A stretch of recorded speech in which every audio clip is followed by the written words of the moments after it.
नमस्कार साथियों, मैं अंकिता दुबे। स्वागत है आपका हमारे विशेष कार्यक्रम जो कि आधारित है प्रसिद्ध हालावादी कवि हरिवंश राय बच्चन की सुप्रसिद्ध कविता संग्रह मधुशाला पर। तो शुरू करते हैं मत से मुक्ति तक श्रृंखला की नई कविता।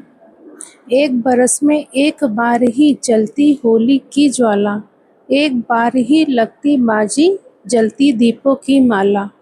दुनिया वालों किंतु किसी दिन आ मदिरालय में देखो, दिन को होली रात दिवाली रोज मनाती मधुशाला। इस पद में बच्चन जी का जो भाव है वह लाक्षणिक और भावनिक दोनों प्रकार का है और दार्शनिक भी है। पहले लाक्षणिक की बात करें तो हमें मनुष्य जीवन एक ही बार मिलता है, जीवन को कैसे जीना चाहिए। बच्चन जी अगर इसकी बात कर रहे हैं तो कोई आनंद से अभिभूत होकर जीवन जीता है तो कोई दुखों से कष्टों से प्रताड़ित होकर जीवन जीता है। कवि के अनुसार दुख जीवन जीने की प्रेरणा के रूप में हमारे सामने आते हैं। दुख हर व्यक्ति की क्षमता के अनुसार अलग अलग हो सकते हैं।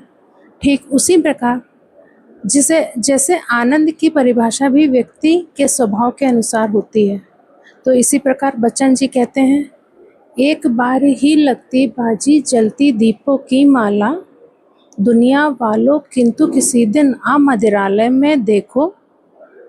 यहाँ बच्चन जी का मदिरालय से तात्पर्य है जीवन या विश्व। जैसा कि शुरू के पदों में भी बताया है, तो कवि मदिरालय को जीवन बताते हैं और कहते हैं जीवन एक ही बार मिलता है, तो इंसान हमेशा वही देख पाता है जो वह अनुभव करता है।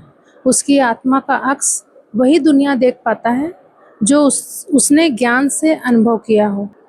अगर उसका मन प्रेम से, प्रेरणा से और अच्छे विचारों से ओतप्रोत है तो दुनिया में उसको हर समय हर वक्त दिवाली और होली ही दिखती है।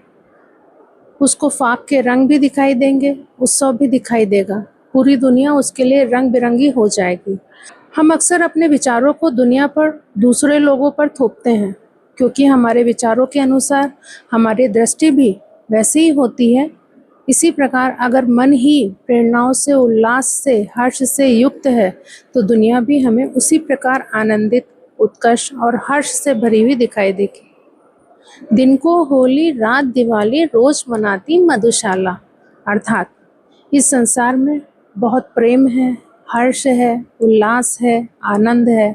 उसको देखने के लिए हमें हमारी आत्मा को, हमारे अनुभव को उसे उसी तरह से महसूस करना होगा, जीना होगा, तभी हमें हर्ष, उल्लास अर्थात प्रतिदिन होली और दिवाली दिखाई देगी और हम जीवन का आनंद ले पाएंगे।